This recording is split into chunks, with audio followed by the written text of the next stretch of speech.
A fluid's bulk modulus, capital B, equals 1 over its compressibility K. And that equals minus the change in pressure over the volume strain, delta V over V naught. We can solve this expression for the change in volume. It equals minus the compressibility times the change in pressure times the original volume V naught. In this problem, seawater is taken from the surface, where its density and pressure are known,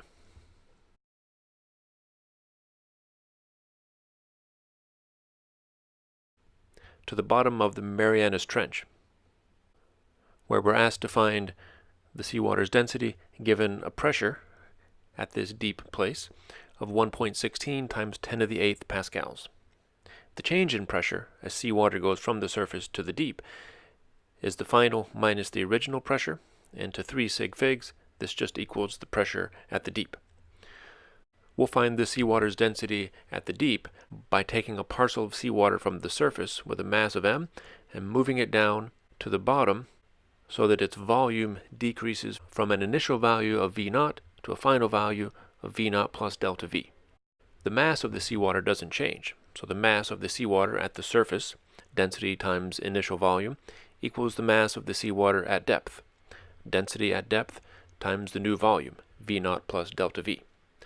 Solve this expression for the density at depth, rho sub d. It equals this expression, and we can substitute in our expression for the change in volume, minus the compressibility times the change in pressure times the initial volume.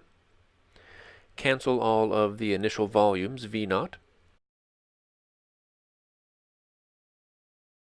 and substitute the known values.